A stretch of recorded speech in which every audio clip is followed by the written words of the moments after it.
Degree writer YouTube channel நேயர்கள் அனைவருக்கும் ஒரு உற்சாகமான வரவேற்பு. இன்னைக்கு ரொம்ப எமோஷனலான ஒரு பயணத்துக்குள்ள நாம போக போறோம். ஆமா, இன்னைக்கு நாம விவாதிக்க போறது குட்டிச்சோழனின் மருதநில ஒரு தலை காதல் அப்படிங்கிற தலைப்புல இருக்கிற 4 அழகான கவிதைகளை தான். ஆனா ஒரு விஷயம், இதை நாம விமர்சன கண்ணோட்டத்துல பார்க்க போறதில்ல. நான் அதை வாசிக்கிறேன், நீங்க அப்படியே கண்களை மூடி கேட்டு பாருங்க. கேக்குதா? சொல்லுங்க. அழகிய பூக்கள் பூத்து குலுங்கும் மருதநிலச் சோலை அல்ல என் வாழ்க்கை. அதை மாத்திரத்தான் நினைக்கிறேன், அதில் மாறியதென்னமோ குட்டிச்சோழன் என்ற கற்பனை மட்டுமே. வாவ், ரொம்ப ஆழமான வரிகள். ஆமா, எத்தனையோ பெண்களை யதார்த்தமாக கடந்து வந்து விட்டேன். ஏனோ தெரியவில்லை, உன்னை மட்டும் என்னால் கடந்து செல்ல முடியவில்லை. மரத்தில் சிக்கிய இந்த நிலா போல என் இதயத்தில் சிக்கிய நிலா நீ. ரொம்ப அமைதியான ஆனா ரொம்ப பவர்ஃபுல்லான வரிகள். எத்தனையோ பெண்களை கடந்து வந்துட்டேன் அப்படிங்கிறது தான் ஒருதலை காதலோட பெரிய மர்மமே. ஆமா, தினமும் நம்ம எத்தனையோ முகங்களை கடக்கிறோம். ஆனா ஏதோ ஒரு குறிப்பிட்ட முகம் ஏதோ ஒரு நொடியில நம்ம கட்டி போட்டுடும். எந்த லாஜிக்கும் இருக்காது. ஏன் பிடிச்சிருக்குன்னு காரணமே சொல்ல முடியாது. இதை கேட்குற நீங்களும் கொஞ்சம் உங்க வாழ்க்கையை திரும்பி பாருங்களேன். பஸ்லயோ இல்ல ஒரு காஃபி ஷாப்லயோ எத்தனையோ பேரை கடந்து போயிருப்பீங்க. ஆனா யாரோ ஒருத்தரோட முகம் மட்டும் ஒரு ஸ்கிரீன்ஷாட் மாதிரி மனசுல பதிஞ்சிருக்கும். அவங்க யாருன்னு கூட தெரியாது, ஆனா மறக்க முடியாது.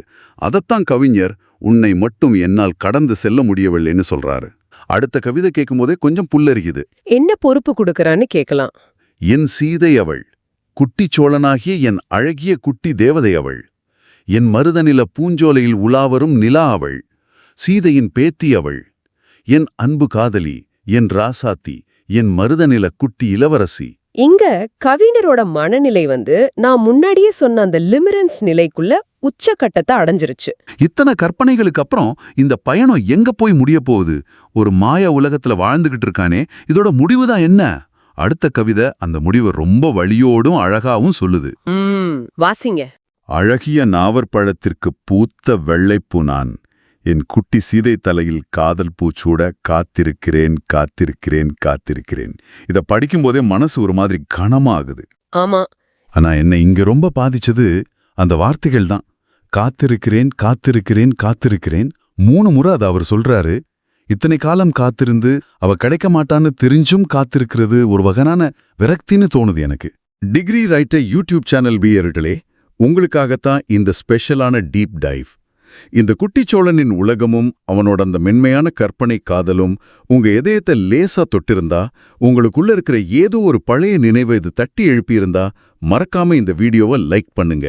ஆமா, எங்க டிகிரி ரைட்டர் யூடியூப் சேனலுக்கு சப்ஸ்கிரைப் பண்ணுங்க. உங்களுக்கு தெரிஞ்ச நண்பர்களுக்கும், குறிப்பா மனசுக்குள்ளேயே ஒரு பெரிய காதலை சுமந்துட்டு வெளியில சொல்லாம இருக்கிற அந்த ஸ்பெஷலான நண்பர்களுக்கும் இந்த வீடியோவை ஷேர் பண்ணுங்க. நாங்க உங்ககிட்ட இருந்து விடைபெறுகிறோம். நன்றி. ஆனா நாங்க விடை பெறுவதற்கு முன்னாடி உங்களுக்கு ஒரு சின்ன சிந்தனையை கொடுத்துட்டு போக விரும்புறோம். இந்த கவிதைகள் கவிஞரை பத்தினது மட்டும் இல்ல, இது உங்களை பத்தினதும் தான். கண்டிப்பா இதுதான் உங்களுக்கான அந்த இறுதி சிந்தனை. உங்க வாழ்க்கையிலையும் இதுவரைக்கும் நீங்க எத்தனையோ முகங்களை கடந்து வந்திருக்கலாம். பல பேர் உங்களை கடந்து போயிருக்கலாம். ஆனா உங்க மனசுக்குள்ள நீங்க ரொம்ப பாதுகாப்பா ஒளிச்சு வச்சிருக்கிற அந்த ரகசிய மருதநில சோலையில இன்னும் உங்க நினைவுகளை விட்டு அகலாம உங்க இதய கிளைகள்ல அப்படியே சிக்கி இருக்கும் அந்த நிலா யார்? கொஞ்சம் நினைத்து பாருங்கள்.